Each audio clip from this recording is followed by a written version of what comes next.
nous a fait l'honneur d'être parmi nous, qui fait de la rétine chirurgicale, comme plusieurs femmes en Tunisie. Ça devrait faire des jalouses au Maroc parce qu'on n'a pas, c'est vrai, on n'a pas beaucoup de rétinologues chirurgiens, on aimerait bien en avoir. Ils sont quand même assez nombreux, j'en ai croisé quelques-unes quand j'étais invité par mon ami Kemoun, Haïdem. Et donc, il va parler d'une bonne partie de l'œdème maculaire diabétique. On a à peu près les mêmes malades, donc il va vous parler aussi de leurs problèmes à eux, d'accord, de façon comment on peut gérer ce type de malade très difficile. Et je vais finir par une partie de prise en charge pour l'intérêt en commun. Soyez. Merci beaucoup Dr Zik de m'avoir associé à votre atelier. On va parler de l'œdème maculaire diabétique et comment on va prendre en charge sur le plan thérapeutique. Alors on sait tous que devant l'œdème maculaire diabétique, on a une panoplie de traitements qui va du traitement médical à la photocoagulation laser, en remplaçant des lasers conventionnels de nouveaux lasers, aux injections intravitrielles, que ce soit d'anti-VEGF ou de corticoïdes, à la vitrectomie, bien sûr, devant tout l'œdème maculaire traditionnel, et de plus en plus vers les molécules d'avenir, les inhibiteurs d'angiogrine et les autres qui sont en cours d'expérimentation. Alors les questions qui vont se poser devant l'œdème maculaire, comment on va traiter, quand est-ce qu'on va décider de traiter, quels sont les traitements, et je vais parler un tout petit peu de physiopathologie, puisque si on va décider de traiter, il faut qu'on montre déjà c'est quoi l'œdème maculaire diabétique, donc je vais aller rapidement. Alors bien sûr, c'est le primordial, c'est l'hyperglycémie chronique qui va engendrer plusieurs modifications biochimiques et de ces modifications biochimiques, bien sûr, on va avoir les complications qu'on connaît, l'hypoxie, les réactions inflammatoires, le stress oxydatif, et de ce fait, donc un déséquilibre entre la perméabilité vasculaire qui se trouve augmentée par perte de l'étanchéité vasculaire, par altération des jonctions, par l'inflammation chronique, et bien sûr une altération des mécanismes de drainage par perte des cellules fonctionnelles qui assurent la déturgescence rétinienne. Et voilà, donc les phénomènes qui sont inhérents à la rétinopathie diabétique, l'occlusion capillaire, l'ischémie, responsables de libération de facteurs pro-inflammatoires angiogéniques et qui sont responsables de la rupture de la barrière hématogène interne, le prolongage de l'œdème maculaire diabétique avec la néovascularisation qui va aggraver l'œdème maculaire si bien sûr on a une fraction associée. Voilà, donc voilà, on va agir sur les différents facteurs, on va essayer d'équilibrer les différents facteurs de risque, le diabète en strict équilibre, l'hypertension, oui, les anti-inflammatoires, le laser pour détruire ces territoires d'ischémie, lutter contre la libération et la fixation de ces facteurs d'inflammation angiogénique et bien sûr la vitrectomie. Donc l'ICD traité, c'est diagnostiqué, c'est bien sûr aussi classé et bien sûr tous on sait que ce diagnostic est essentiellement ophtalmoscopique, c'est visible au fond d'œil, un bon nombre de profil avec ou sans exudat. L'OCT, qui est bien sûr le gold standard, qui fait partie maintenant du diagnostic, qui va diagnostiquer l'œdème maculaire clinique et intraclinique, quantifier, objectiver aussi, comme on voit ici, une fraction, émettre un pronostic. Bah oui, de plus en plus, on ne traite que si on a des facteurs de bon pronostic. Les facteurs de mauvais pronostic sont les fossiles hyperactifs, comme on voit ici. Donc, voilà, l'intérêt de l'objet, qui sont des facteurs de mauvais pronostic et prédictifs de mauvaises réponses. Les drilles, la désorganisation des couches rétiniennes internes, et c'est aussi un facteur de mauvais pronostic, et même quelques auteurs disent qu'il ne faut plus prendre en charge ces œdèmes maculaires avec ces altérations. Et de ce fait, on va assurer donc, le suivi par l'OCT. Donc l'enjeu c'était juste un mot et l'OCTA, elle a pris de plus en plus de place dans la rétinopathie diabétique, dans l'exploration, dans l'imagerie multimodale, et surtout elle permet de visualiser le plexus profond, c'est-à-dire le plexus capillaire profond, qui est le plus altéré, le plus précocement altéré dans la rétinopathie diabétique, détecter les microanévrismes et bien sûr l'ischémie maculaire.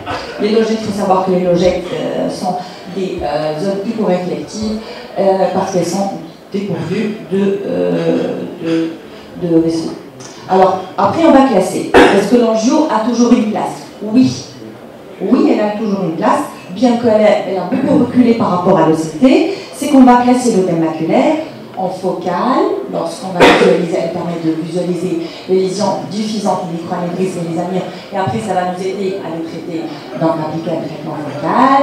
Voilà, comme on voit ici, l'œdème maculaire diffus, que ce soit cystoïde par hyperperméabilité vasculaire, voilà, non cystoïde, bien sûr, pour la maculopathie ischémique, elle reste de référence, couplée bien sûr à l'OCTA qui prend un peu d'avance. Donc, classé, ça va de la classification de l'EDRS en 1985 qui a permis donc de la classer par rapport à la distance, par rapport au centre, des maculaires cliniquement significatives. Elle fait bien, qui a permis de différencier entre maculopathie œdémateuse et différencier entre les maculaires focales diffus, la maculopathie ischémique, bien sûr, en visualisant donc l'agrandissement de la ZAC. Et donc de plus en plus, on se base sur celle de là-haut, et plus récemment par Pascal Bassin qui a modifié la classification de là-haut, et on va se baser sur la distance de cet épaississement par rapport au centre. Donc, alors, épaississement, oui, il existe, mais dans le centre, voilà. L'épaississement, oui, les exsudat, oui, il s'approche du centre, mais on ne va pas l'atteindre. Le sévère, c'est un épaississement qui atteint le centre. Voilà, avec les logettes ou sans logettes. L'œdème maculaire fractionnel en suivant la fraction triangulaire, que ce soit antéro-postérieure ou tangentielle, l'élément du pronostic péjoratif, et c'est très important, l'ischémie maculaire, le placard exsudatif et l'atrophie des étendues des photorécepteurs, donc au sein donc, de cet œdème. Alors comment traiter? Bien sûr, on va, voilà, toujours je rappelle un peu le schéma de la physiopathologie, on se rattache toujours à la physiopathologie pour traiter. Et quel que soit le type de l'œdème, on va traiter, bien sûr, médicalement, c'est-à-dire on va équilibrer une équilibration stricte du diabète sans fluctuation, parce que ça aggrave et l'œdème maculaire et la rétinopathie diabétique.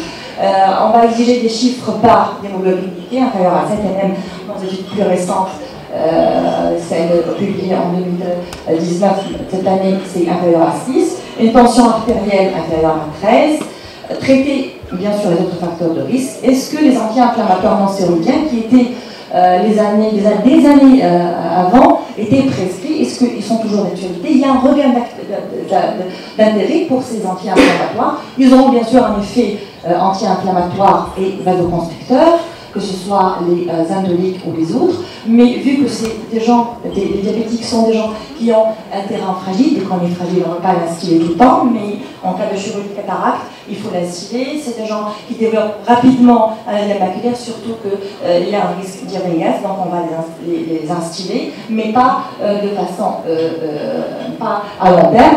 Et les anti-inflammatoires généraux, c'est-à-dire par voie générale, orale, auront-ils une place? Ça a été prescrit avant, à des intervalles décalés, mais c'est controversé vu le risque de toxicité, surtout hépatique. Alors pour la photoablation au laser, ça a été longtemps considéré comme traitement de référence par le TDRS. Et comment ça agit, on sait tous, c'est des phénomènes indirects, surtout par l'amélioration de l'oxygénation, l'amélioration de l'activité de l'EP, de plus en plus incriminée dans la genèse de l'œdème maculaire, de techniques, la photocoagulation focale et la décontinence. Et maintenant, c'est un respect strict des 1000 microns centraux, ce n'est plus les 500, c'est les 1000 microns centraux. On veut toujours donc, préserver la macula.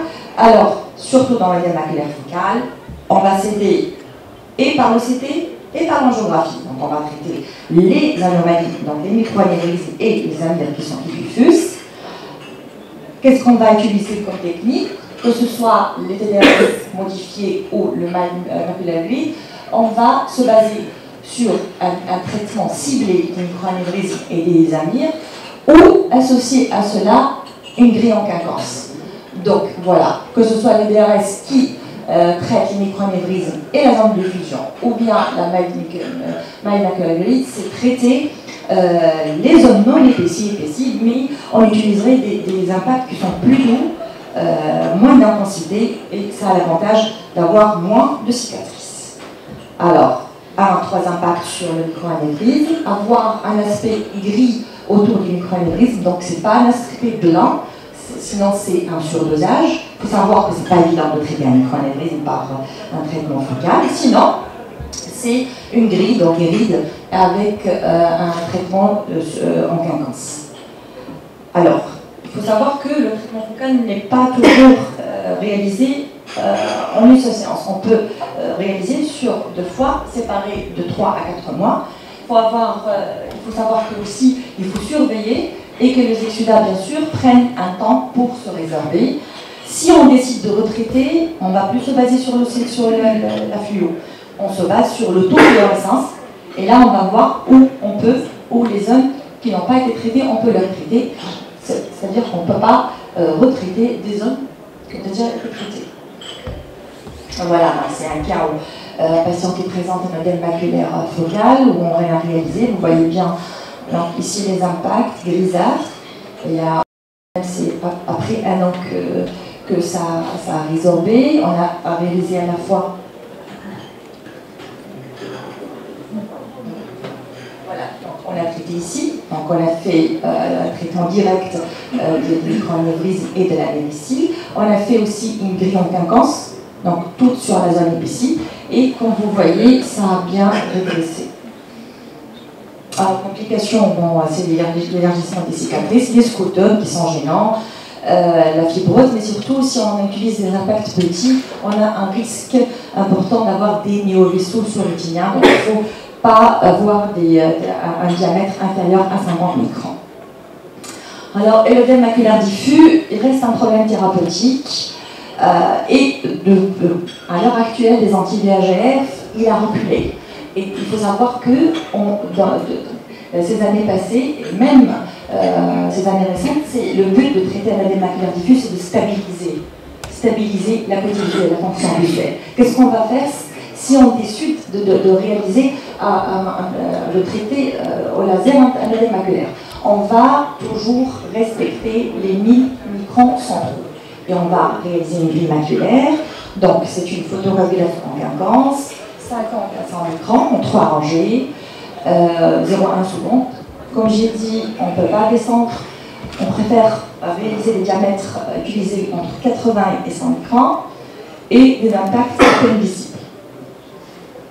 Alors, mais au laser, où sommes-nous? Aux aires des anti-VEGF. Pourquoi on abandonne le laser? Parce que le laser, le conventionnel, il donne beaucoup de dégâts tissulaires et ça va abîmer la rétine fonctionnelle.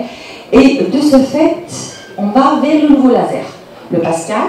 Le Pascal parce qu'on utilise des monomultispots. C'est un laser où on a plusieurs spots en un seul faisceau, donc ça va diminuer la diffusion thermique et bien sûr moins de cicatrices, mais c'est la même technique, c'est-à-dire si on peut traiter en monospot les microanévrismes, sinon en multispot l'épaississement. Le Navilas qui a eu l'FDA en 2009, et c'est un laser intéressant parce que c'est un laser à 532 qui est menu d'un eye tracker. C'est-à-dire qu'on va mettre le patient devant nous, on va utiliser une caméra, c'est pas une lampe à lente, on va prendre des photos et on va appliquer le laser grâce à la caméra au niveau de la rétine du patient, et grâce à l'eye tracker, on a un traitement ciblé. Et ça a l'avantage donc d'avoir moins d'effets indésirables. Alors, le micropulse, oui, ça a été introduit en 2017, et c'est un laser qui donne des durées de pulse qui sont courtes. Donc il y a moins d'effet thermique, mais c'est surtout un effet confiné à l'EP. Ces dernières années, on a incriminé l'EP dans la genèse de l'œdème maculaire. Et donc si on traite l'EP, si on améliore la fonction des cellules de l'épithélien pigmentaire, là on va avoir une déturgescence de la rétine et de ce fait donc une régression de l'œdème maculaire, mais ces résultats restent incertains parce qu'on n'a pas d'effet visible. Du coup, est-ce que c'est vraiment l'effet du micropulse? C'est une évolution naturelle? On ne sait pas. Voilà, aussi on l'a couplé aux anti-VEGF et ça a donné à la fois l'effet durable du micropulse, c'est ce qu'on dit, et l'effet rapide des anti-VEGF. L'avantage du profil, c'est qu'on va traiter si on veut, on retraite si on veut, et le code conventionnel, on ne peut retraiter que si on peut. Alors, mais il faut savoir que ces dernières années, on a changé le paradigme.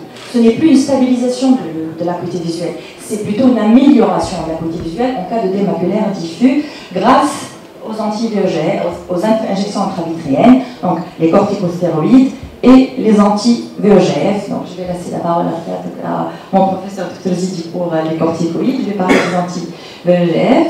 Alors il y a 3 molécules, on les sait tous, le bevacizumab, l'Avastin, le ranibizumab, les deux c'est respectivement un anticorps et un fragment d'anticorps qui ont une bonne diffusion rétinienne, et la Flibercept, donc l'ILEA, qui est plutôt une protéine de fusion. C'est pas le même mécanisme. Donc, quand est-ce qu'on va indiquer les anti-VEGF? En première intention, oui, de plus en plus, lorsque on a des édèmes maculaires sévères avec une baisse de l'acuité visuelle qui est inférieure ou égale à 6/10. Donc, on commence à traiter à partir de 6/10. Et ça a été publié aux recommandations de Retina. Et lorsque on a une ischémie rétinienne bien sûr périphérique, une rubéole s'il n'y a pas de contre-indication, la compliance du patient, très très importante, parce qu'on va le suivre pendant des mois et des mois. Alors, le mode d'action pour le bevacizumab et le ranibizumab, c'est la même chose. Ils vont mimer l'action du VEGF, donc ils vont se lier sur le récepteur du VEGF. Alors que pour la Flibercept, c'est un VEGF trap, c'est-à-dire qu'il va mimer l'action, il va être plutôt un récepteur à VEGF, il va attraper le VEGF.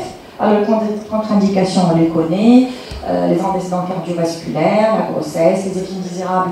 Il faut savoir qu'il faut manier un peu avec prudence les anti-VEGF, surtout chez un patient diabétique et qui a des voiles parce qu'il y a un risque de traction, d'aggravation d'un décollement rétinien périphérique, et bien sûr les effets systémiques, c'est les accidents cardiovasculaires, l'AVC, l'IDR.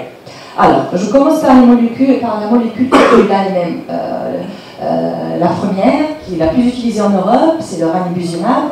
Alors, la dose utilisée, c'est 0,3 à 0,5. Son efficacité est prouvée, avec une amélioration de l'acuité visuelle de plus de 5 lettres, durable, et une diminution du nombre d'injections dès la deuxième année. Il faut savoir que pour l'œdème maculaire, il faut avoir du souffle, c'est-à-dire qu'on va injecter même jusqu'à 2 ans. C'est une pathologie qui est chronique. Alors, ces différentes études qui ont été publiées, où on s'est intéressé et au ranibizumab, que ce soit dose ou lorsqu'on a un associé au laser. Alors, le traitement qui a été recommandé par Retina, et c'est presque pareil aussi pour le bevacizumab, c'est de réaliser une phase d'induction. Donc, 3 injections mensuelles systématiques, avec un bilan d'acuité visuelle d'OCT au 3e mois. Pourquoi? Parce qu'il faut définir si le patient est répondeur. Ce que ça veut dire répondeur, c'est-à-dire que le patient il a un gain d'acuité visuelle de 5 lettres, ou bien une amélioration de l'épaisseur maculaire centrale de 10%. Lorsqu'il est répondeur, on va passer au traitement intensif, c'est-à-dire qu'on va continuer à injecter jusqu'à avoir un plateau, une stabilisation de l'acuité visuelle. Stabiliser, c'est-à-dire avoir une non-fluctuation de l'acuité visuelle de plus de 5 lettres et pas de variation de l'épaisseur maculaire de plus de 10%. Et consolider tout ça par une phase où on veut éviter la récidive, et on va choisir 2 produits.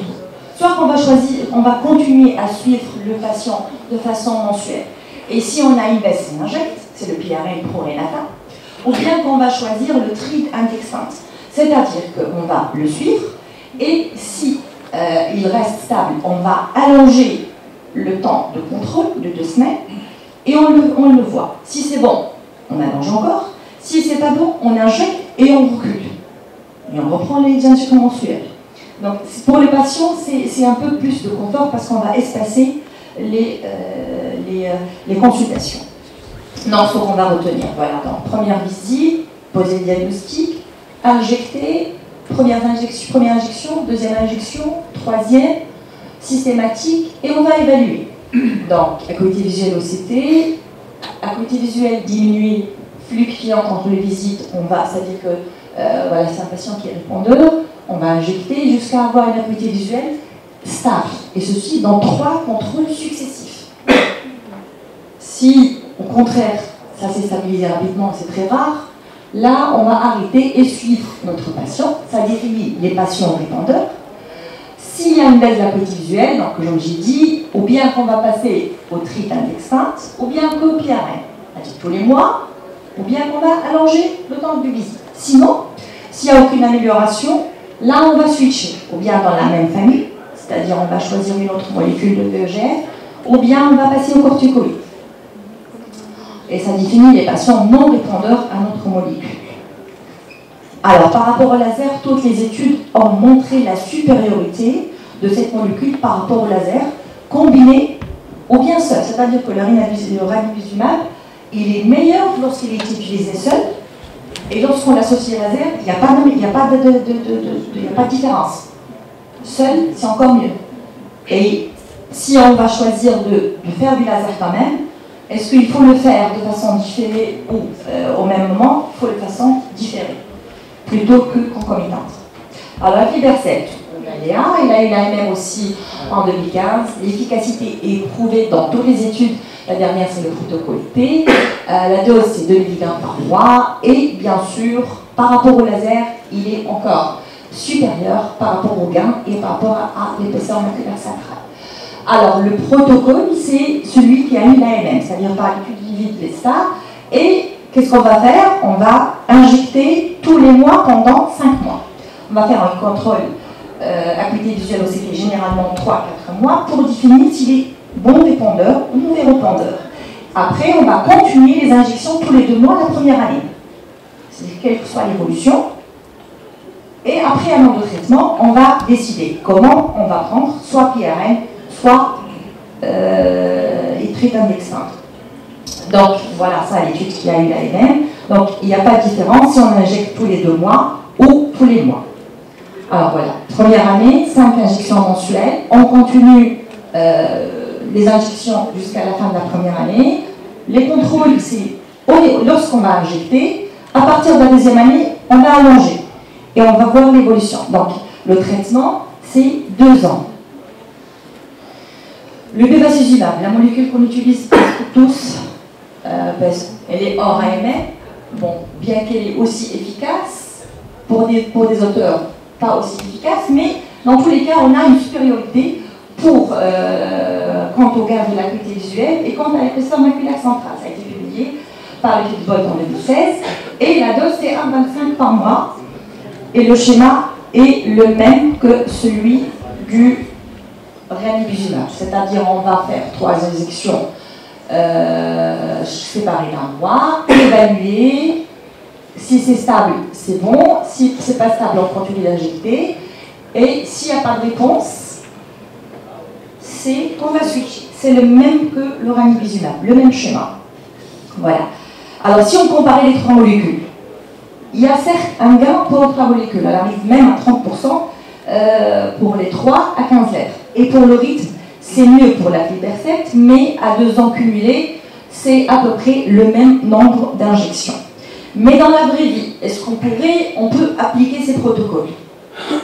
Tout ça c'est beau, oui, mais est-ce qu'on pourrait l'appliquer? Bon, dans une étude publiée en 2017, où on a pris des malades qui ont été injectés par ranibizumab, et maintenant on n'a pas vraiment ce gain, on a un gain de 5 lettres, et avec une fréquence d'injection de 3 par 6 mois, c'est-à-dire tous les 2 mois. Donc, pourquoi on ne peut pas appliquer? Parce que les patients ne sont pas vraiment compliants, parce que c'est très compliqué d'organiser tout ça, parce que le traitement intensif, on ne peut pas vraiment le réaliser. La solution, est-ce qu'on peut personnaliser un protocole? Oui, ce qu'on fait, nous, c'est on va injecter entre 3 et 5 injections mensuelles, systématiques, et on est plus vers les injections mensuelles de 5, et après on va voir l'acuité visuelle et le gain maculaire. Si c'est stable, on contrôle, et après on fait un contrôle dans un mois, et on injecte. C'est resté stable. S'il y a une baisse, là, on va prendre les injections mensuelles. Et on peut arriver à espacer les injections jusqu'à 3 mois, durant la première et la deuxième année. Et ça, c'est pour les aides maculaires qui s'améliorent très, très lentement. Alors, voilà. Donc, On injecte donc au premier contrôle, deuxième, troisième, on fait un contrôle de l'acuité visuelle, je continue à injecter à M4, M5, puis je commence à espacer. Si c'est stable, s'il y a une bonne amélioration, si je définis que mon patient, il est répondeur.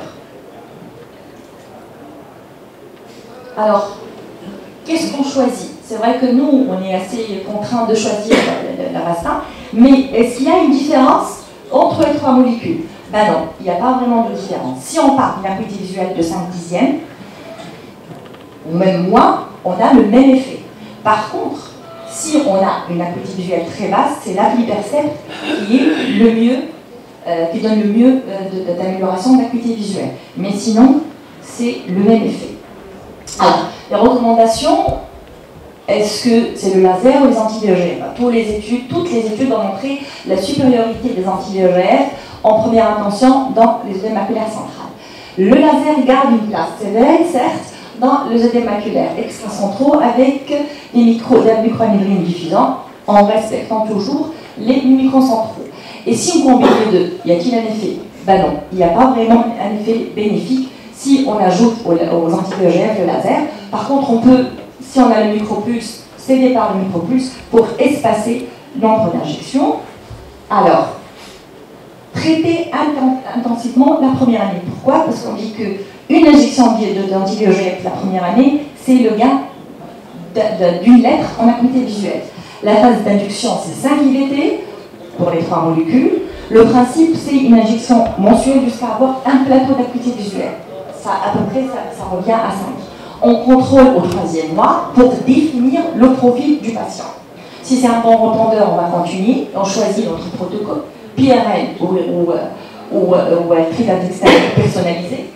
Ou si un mauvais répondeur, bien sûr, on va switcher vers une autre molécule. Il faut savoir qu'à peu près 30% des patients ne sont pas répondeurs. Je finis par vous montrer ce cas d'une patiente qu'on a injectée par bevacizumab tous les mois pendant 5 fois, c'est-à-dire 5 injections, et qu'on a injecté au niveau de l'œil droit, au niveau de l'œil gauche, au niveau de l'œil droit, une bonne amélioration, une bonne réponse avec une résorption quasi complète de l'œdème maculaire.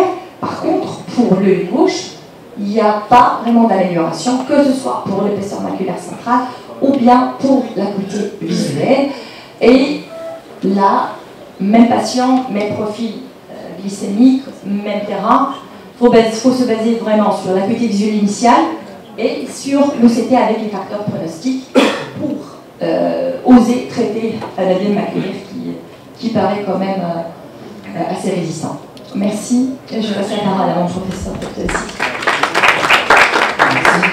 Est-ce que vous avez une question pour le professeur lui-même?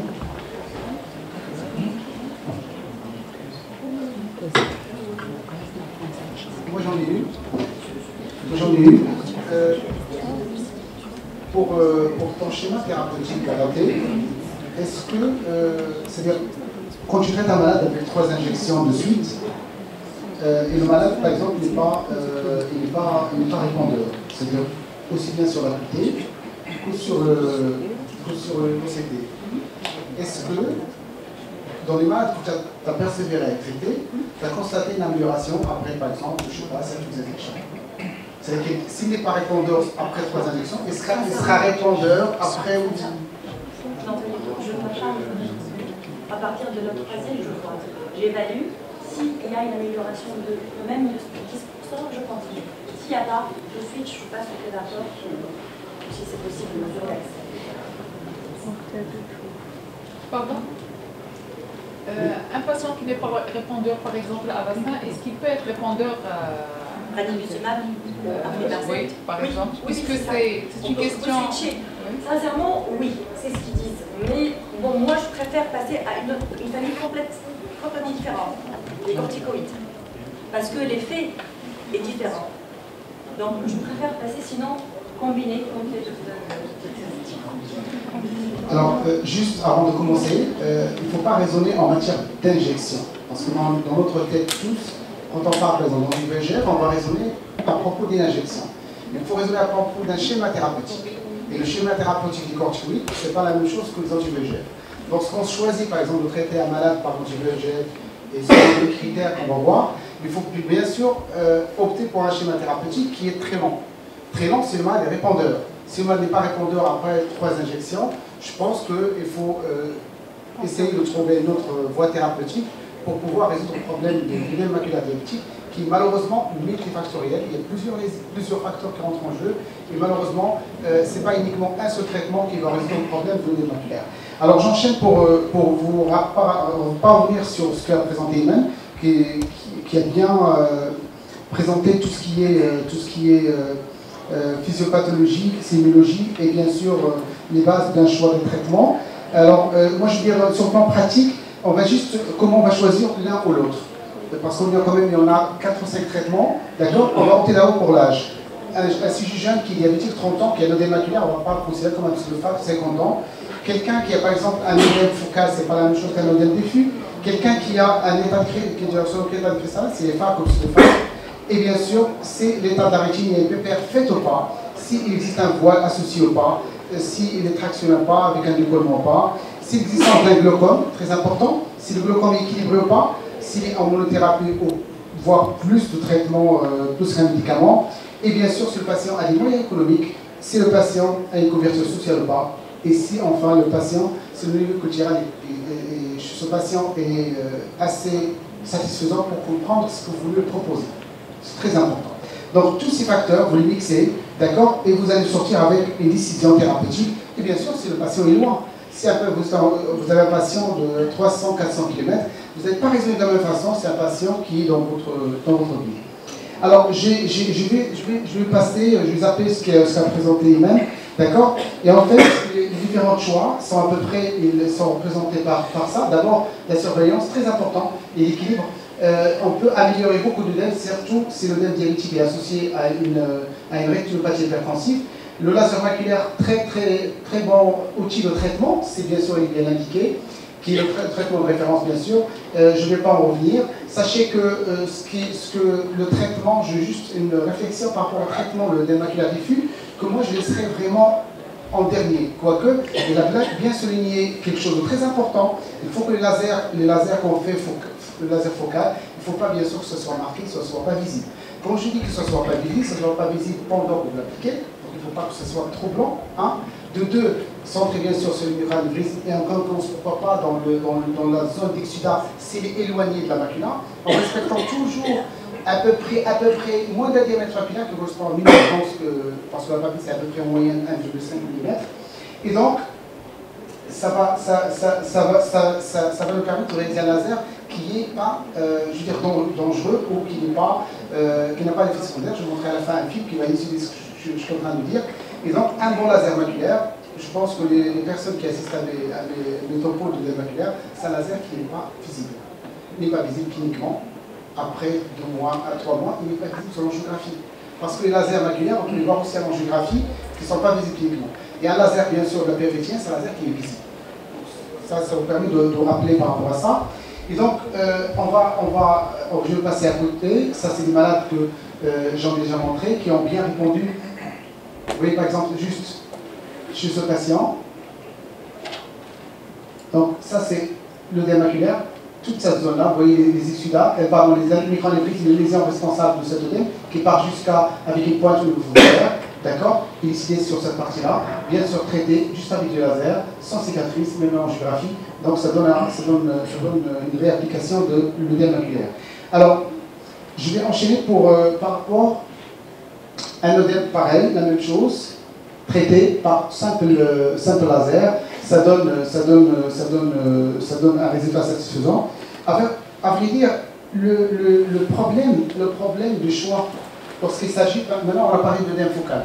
Donc l'œdème focal, il y a une seule thérapeutique, dans un premier temps, à essayer et à refaire.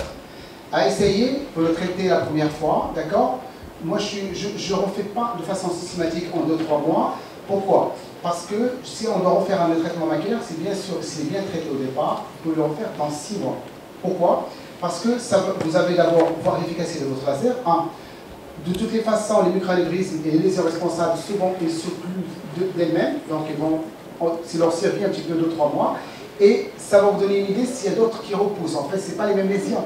Souvent, c'est d'autres lésions qui apparaissent. Et donc, vous pouvez retraiter gentiment. Du moment que vous n'avez pas laissé de cicatrices, vous avez le droit de retraiter, d'accord, à 6 mois sans aucun problème. Et bien sûr, lorsqu'il s'agit d'un œdème diffus, c'est ça le problème, parce que si les malades déjà convoyés, des patients comme ça, sachez que vous aurez le patient pour minimum une année.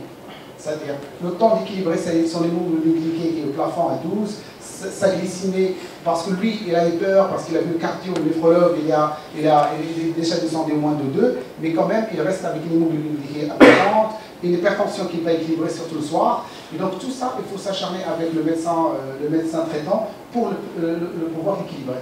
Et après, on va essayer de proposer des traitements par rapport à cette œdème diffus en fonction de la première diapo dont je vous ai parlé. Alors, je vais enchaîner. Iman a bien expliqué le traitement qui est à notre disposition par les anti-VEGF, qu'ils soient les AMM hors AMM. Je pense que dans nos pays respectifs, le traitement qui est à notre disposition le plus, à notre disposition pour des problèmes de prix d'abord, d'accord, c'est l'Avastin. Ça, je pense qu'on est tous d'accord. Et je pense que si on a à donner une démarche thérapeutique, ça va être dans ce sens. Maintenant, c'est vrai, si le patient peut se permettre de l'ELIA ou de l'Isantis, ça ne devrait pas poser de problème, c'est privilégié, parce que c'est le point de question d'hygiène d'abord, d'asphyxie et surtout l'efficacité en parenthèse, parce que, comme il a bien dit, l'efficacité en matière de cette pathologie est à peu près la même. Donc, là, c'est le Zerdex, qui est une molécule que j'ai montré ce matin en injectant dans un œdème maculaire chez un œuf vitrectomisé, d'accord, qui est une molécule quand même assez chère et qui a une réaction qui est un petit peu supérieure à ce qu'on c'est l'Auchinacort.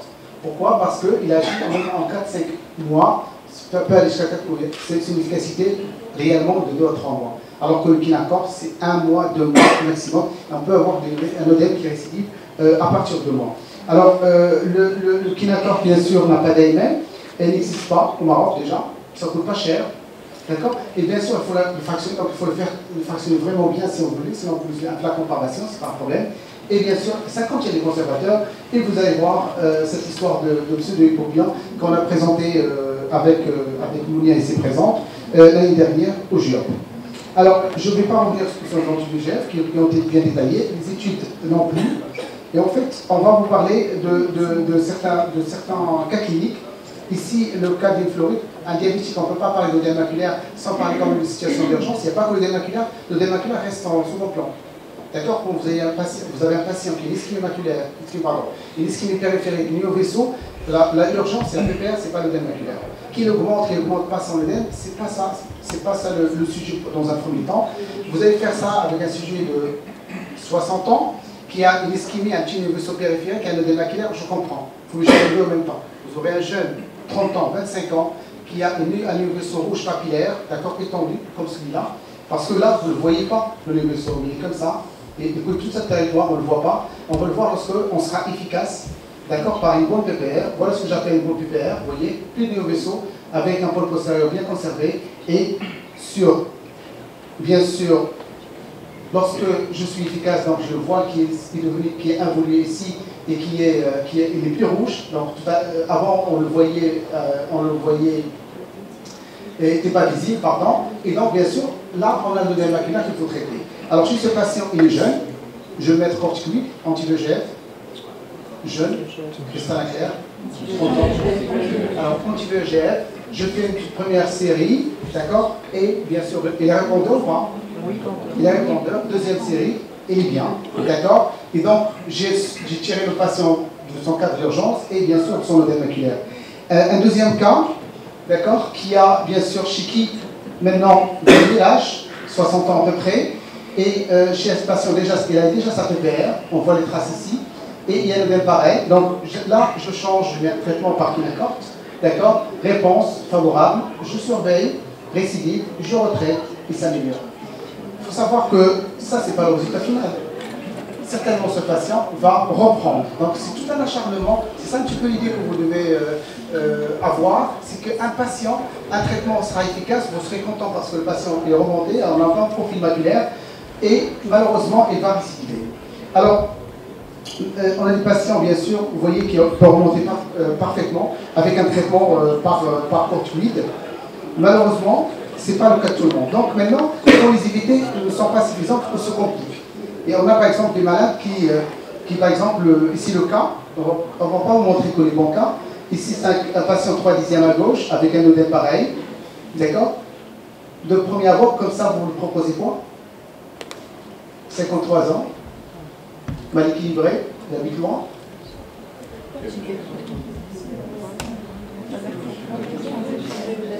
C'est un œdème comment? Mixte. Mixte.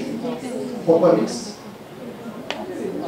Il y a une confiance d'excellent. Il y a une confiance d'excellent. C'est vrai, ce n'est pas les deux exudats qu'a montré Iman tout à l'heure, une à côté de l'autre.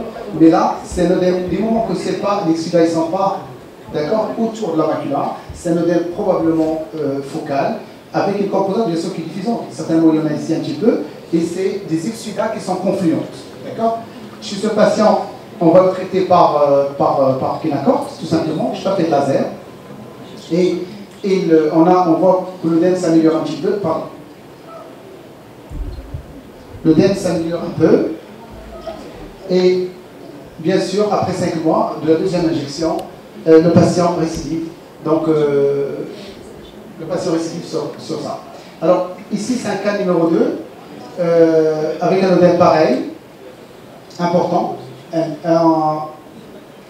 Un œdème qui, bien sûr, avec un bronchite central, 34 ans, pseudovac, vous voyez?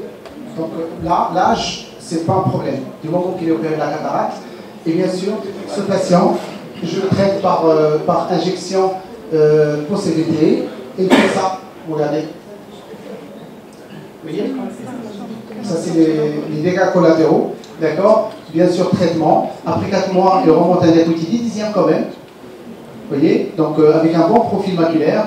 Et on va switcher pour les droits parce qu'il y a l'œdème résiduel. On va switcher par exemple sur le GF.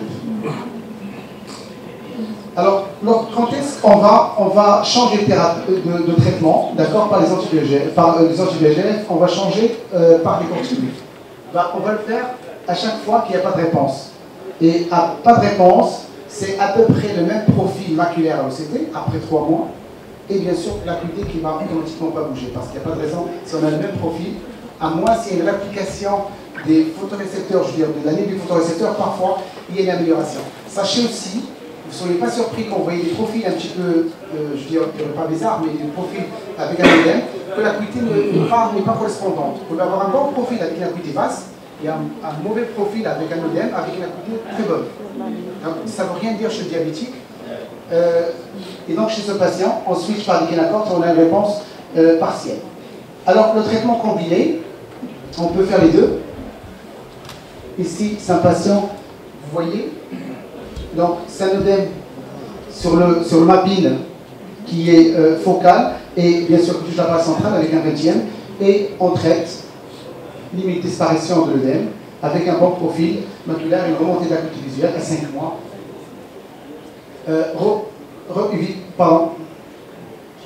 Après 7 mois de l'injection, la première injection, on arrive ici avec 12e d'acuité. Vous voyez, c'est pas gagné. Hein. On remonte, le patient content revient, il récidive avec une baisse d'acuité visuelle. Et bien sûr, on retraite cette fois avec une deuxième injection. Et l'acuité visuelle remonte à 3/10e. Et on décide de compléter avec un laser au niveau de cette zone-là. Si vous avez la chance d'avoir du mapping sur votre société, c'est une bonne idée ça va vous faire aider pour réaliser votre laser focal. Alors, un autre cas, diabétique 55 ans, mal équilibré, 1/10e. Bien sûr, il faut réaliser un OCT. Vous voyez l'aspect de l'OCT, un OCT très important. Traitement par de l'Avastin et des Kenacort. Parfois, je joins les deux. À la première injection de l'Avastin, je mets des Kenacort et je continue ma série. Maintenant, qui a fait l'effet? Ça, je ne vais pas m'acharner à le rechercher parce que je ne saurais pas. Mais je dirais que les corticoïdes ont un effet quand même assez important pour donner ce résultat-là. Je ne sais pas si vous savez, dans mon expérience, un traitement par les anti-VEGF, ça représente à peu près, je dirais, moins de 20%, pour être honnête, moins de 20% de récupération. C'est-à-dire quand je vois l'OCT à 3 mois, je dirais, tiens, il y a une réponse. Alors que dans le corticoïde, c'est à peu près, je dirais, 1 cas sur 2, voire plus.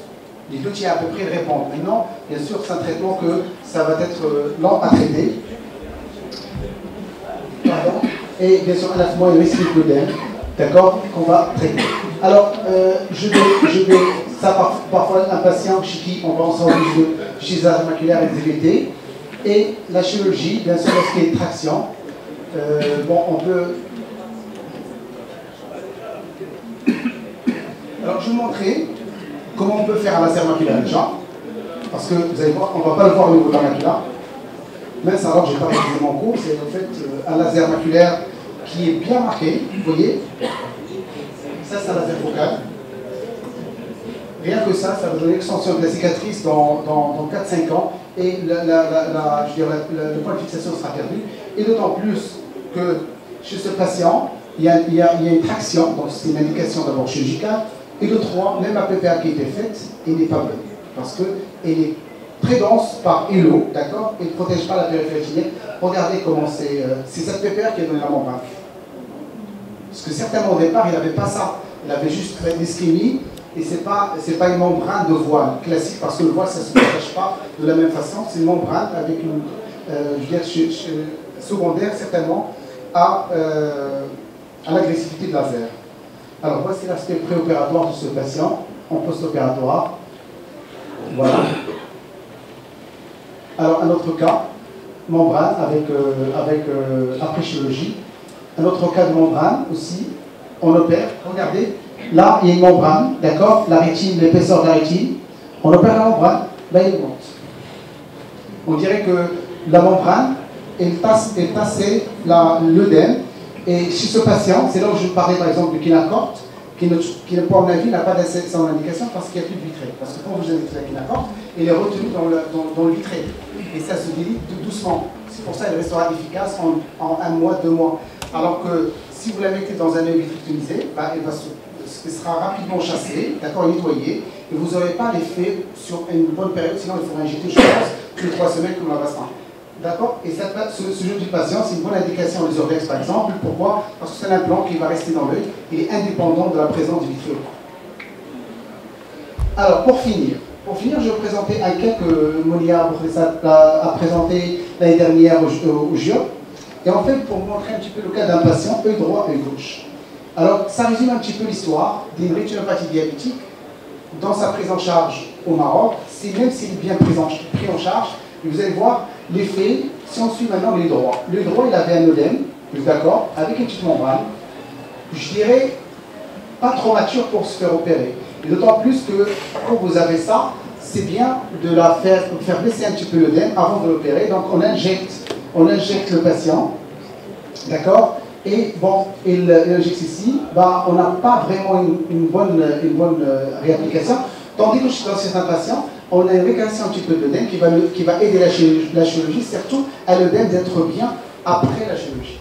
Donc chez ce patient, je l'opère, d'accord, ça c'est le résultat post-opératoire, il n'y a plus de membrane, un kyste. Donc je continue l'injection, d'accord, pour traiter l'œdème résiduel et s'améliore. S'améliore par rapport à ça, donc je réinjecte une 2e fois, et s'améliore et reste stable. L'œil droit, disons qu'il a un bon, il a été, je veux dire, traité, et il a bien répondu au traitement, disons, combiné, mais dans le temps, chirurgie et corticoïde. L'œil gauche maintenant. L'œil gauche qui a à peu près le même profil, d'accord, avec une membrane pareille, qu'on voit ici, et avec une acuité qui est meilleure. Ici on part de entre les doigts, ici on part à peu près 1/10. On traite les deux, d'ailleurs on a traité les deux, et remonte à 3/10 avec sa membrane. Bien sûr, on va réinjecter parce qu'on a opéré cet œil-là, donc ce n'était pas le temps d'opérer les 2 yeux à 1 mois d'intervalle. Je voulais un petit peu maintenir l'œil gauche et retraiter. D'accord, le patient reste stable le 2e avec un œdème important, une membrane. Et bon, vu l'amélioration de l'œil droit, c'est tout à fait normal que on a retraité par les corticoïdes et il s'améliore, d'accord, et on refait la 4e injection. La 4e injection, ben, il me fait une sorte d'endophtalmie, d'accord, de pseudo-endophtalmie, avec un hypopion, un œil blanc, qu'on voit ici, il n'a pas mal de mal. Par contre, il voit flou. Et c'est ça le motif de sa consultation à J1 après cette injection. Donc on l'a traité comme tel. Quoique le prélèvement qui a été fait est revenu stérile, d'accord, avec absence d'interaction de leucocytes. Et en recherchant dans la littérature, comme l'a montré l'année dernière, Moulia, ça a été décrit. Et actuellement, comme j'injecte pas mal, on a un cas tous les ans à peu près de pseudo-endophthalmie, on les reconnaît maintenant, d'accord? Un patient qui a pas mal, qui a un œil blanc, avec un hypopion inférieur. Il faut le distinguer de l'hypopion secondaire précipité du conaccord dans la chambre antérieure, qui est différent, parce que l'autre, par contre, il n'est pas à niveau, et laisse des petits îlots, d'accord? Et on voit bien que c'est du conaccord à l'intérieur. Mais sinon, chez ce patient, c'est vrai, on ne va pas se retenir de ne pas le traiter comme l'ophtalmie, parce qu'on a peur que ça se transforme, que ce soit vraiment bactérien. Et donc, chez ce patient, traité, pareil, par antibiotiques intravitréens, et après qu'il tire d'affaire, la membrane devient mature, on l'opère, et il va avoir ce profil maculaire avec une acuité correspondante. Je vous remercie. Je ne sais pas si vous avez des questions. Oui. Pour le protocole combiné Avastin-Kenacot, vous faites à quel intervalle? Soit je le fais la première injection, je fais le même jour, Avastin en haut et Kenacot en bas. Soit je le décale une semaine, mais généralement je fais le même jour.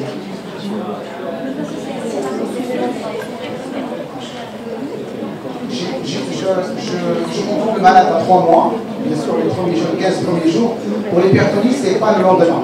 D'accord? Pour l'hypertonie, ce n'est pas le lendemain, c'est 10 jours, 15 jours après la chirurgie, après l'injection par exemple. C'est là où vous pouvez avoir un malade qui est hypertonique ou pas. J'injecte des malades traités par glaucome, sinon si la glaucome, il va faire une hypertonie. Attention, il y a un rapport. Si le malade va faire une hypertonie, qu'il soit glaucomateux ou pas, bien sûr, il ne faut pas injecter quelqu'un qui est trithérapie, parce que si c'est un glaucome, c'est grave. Mais sinon, immunothérapie ou même thérapie, on les injecte sans aucun problème. Oui. Quand on a une non-concordance entre l'image OCT et l'acuité visuelle, l'acuité est bonne, pourtant au niveau de l'OCT on garde toujours le thème maculaire.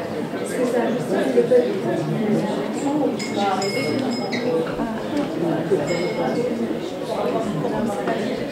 Est-ce qu'on cherche une image anatomique à l'OCT malgré une bonne acuité visuelle? C'est-à-dire que l'acuité est remontée ou elle est stable? Ça, c'est un diagnostic pour avoir un œdème maculaire qui persiste, une acuité qui remonte. C'est un peu difficile. Sauf que, bon, on continue les injections, peut-être qu'on va allonger un tout petit peu voilà, on va choisir le titane extant pour voir comment ça évolue, mais c'est très rare. C'est plutôt une amélioration du OCT et la petite visuelle qui ne remonte pas. Ça, c'est classique, parce que tu as des altérations des couches rétiniennes externes. Mais pour avoir un œdème maculaire et une acuité qui remonte, c'est un peu... En fait, au début, elle a remonté par la suite. C'est-à-dire tu as un plateau. Un plateau, mais l'œdème maculaire persiste. Oui, mais là, si tu as une amélioration, c'est-à-dire que ton pression est répondeur, tu vas allonger un tout petit peu voilà, et tu réinjectes si voilà, tu prends un rythme d'injection assez espacé. Voilà. Merci beaucoup. Et en cas d'association de l'œdème maculaire avec une rétinopathie proliférante, maintenant, oui, j'ai répondu à la question tout à l'heure, je ne sais pas si tu écoutais. Alors, lorsqu'il s'agit d'une rétinopathie proliférante, c'est un jeune, vous n'avez pas le droit de vous occuper de l'œdème maculaire. L'urgence, c'est la PPR ou la chirurgie, c'est la voile. Et vous laissez la macule après, vous ne vous souciez pas, l'œdème ne remonte pas. Tandis que vous avez un œdème avec une rétinopathie proliférante chez quelqu'un qui a 60 ans, ce n'est pas la même évolution, ce n'est pas la même agression. Non, mais ça, c'est grave. Non, mais ça, c'est les injections.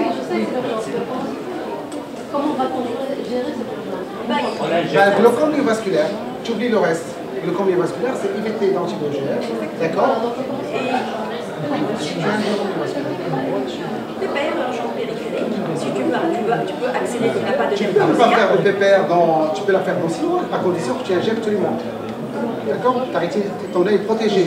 En fait, la PPR, il a un effet anti-FGF qui est permanent et qui va te permettre de ne pas se soucier de malade. C'est ça l'intérêt. Après, tu gères ton œdème maculaire, c'est la souci.